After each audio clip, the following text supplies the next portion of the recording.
মমতা ব্যানার্জির ভাইপো অভিষেক আমাকে নিজে বলেছিল, যখন 6 ডিসেম্বর বাবরি মসজিদের ভিত্তি স্থাপনের টাইম প্রায় কাছে এসেছিল, তখন আমাকে ডেকে প্রতীক জৈন ডেকেছিল, 1 ঘন্টা 10 মিনিট মিটিং করেছিল।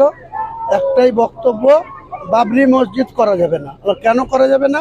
তাহলে বাবরি মসজিদ করলে মুসলমানরা তৃণমূলকে ভোট দিবে, আপনাকে ভোট দিবে, আর বাকি হিন্দুরা সবাই বিজেপিকে ভোট দেবে, কাজে আমাদের ক্ষমতাচ্যুত হয়ে যাবো, কাজে বাবরি মসজিদ করা যাবে না। তার জন্য যত টাকার দরকার টাকা দিতে চেয়েছিল। আমি বললাম টাকাতে আমি বিক্রি হই না, আমি টাকার জন্য মুসলমানদের ইমানকে বিক্রি করতে পারবো না। আমার মুসলমানদের বাবরি মসজিদ একটা আবেগ আছে, তাদের 32 বছর আগে অযোধ্যায় ভেঙে ফেলা হয়েছিল, তখন তার কথা ছেড়ে দেন। 2019 সালে সুপ্রিম কোর্ট বাবরি মসজিদ বানানোর জন্য 5 একর জায়গা উত্তরপ্রদেশের সরকারকে দিতে চেয়েছিল। সেই সরকার জায়গা 13 মাস পরে এমন জায়গায় জায়গা দিয়েছে যে অযোধ্যা থেকে 19 কিলোমিটার দূরে নদীর ধারে ফাঁকা জায়গায়, সেখানে মুসলমানদের মসজিদ হয়, যেখানে মুসলমানরা বসবাস করে, সেখানে মুসলমানদের কেউ বসতি নাই, সেখানে জায়গা দিয়ে দিল বাবরি মসজিদের জন্য। তার জন্য আমি বলেছিলাম মমতা ব্যানার্জি যদি জগন্নাথ ধাম করে, মমতা ব্যানার্জি যদি দুর্গায়ন করে, মমতা ব্যানার্জি যদি হিন্দুদের দুর্গা পুজোতে প্রতি বছর 1,10,000 করে অনুদান দেয়, তাহলে আমি মুসলমানদের টাকায় আমি একটা বাবরি মসজিদ করব। আমাকে অভিষেক বলেছিল, প্রতীক জৈনকে দিয়ে বলেছিল, অভিষেকের ক্যামাকি স্ট্রিটের 7 তলায় নিজের চেম্বারে বসে 1 ঘন্টা ধরে বুঝিয়েছিল যে বাবরি মসজিদ নামটা বাদ দিয়ে আপনি মসজিদ করেন, হসপিটাল করেন, ইউনিভার্সিটি করেন, যত টাকা লাগে ওই জায়গার যত দাম সব আমি কিনে দেবো। আমি বলেছি আপনার টাকায় মসজিদ হয় না, কোনো অমুসলিমের টাকায় মসজিদ করলেও সেখানে নামাজ হবে না, ইবাদত হবে না, আল্লাহ কবুল করবে না। কাজে আমি আপনাদের টাকা নিয়ে কোনো মতেই কোনো কাজ করতে পারবো না। আমি আমার মসজিদ বানাবো মুসলমানদের টাকায়।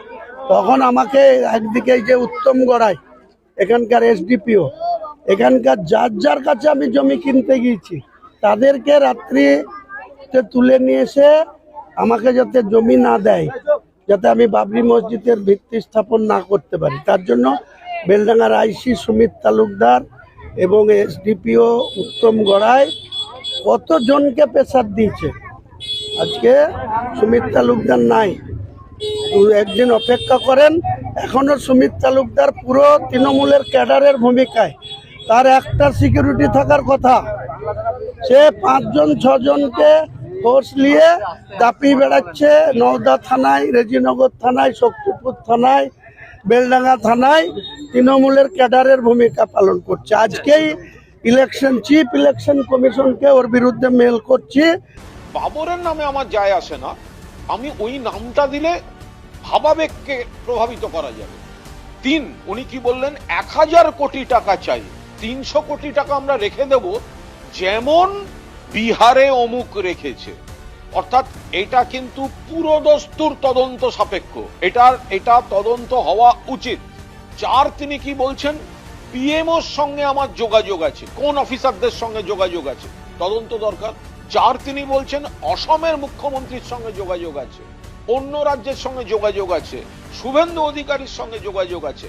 মারাত্মক কথা বলছেন যে আমি আর শুভেন্দু পরস্পরকে গালাগালি দেব, কিন্তু সেটা খুল্লা করতে পারবো না আমাদের দোস্তিটা। কে বলছেন? হুমায়ুন কবির বলছেন, তার ভিডিও রয়েছে। আর একটা বড় স্বীকারোক্তি রয়েছে যে বিজেপি ক্ষমতায় আসতে পারবে না, আমাকে সাহায্য করুন, আমরা মানুষকে বিভ্রান্ত করব এবং আমাকে ডেপুটি চিফ মিনিস্টার করতে হবে। অর্থাৎ বিজেপি টাকা দিয়ে হুমায়ুনের সঙ্গে ভোট ভাগের যে আঁতাত, সেটা আজকে সম্পূর্ণভাবে ফাঁস হয়ে গেল।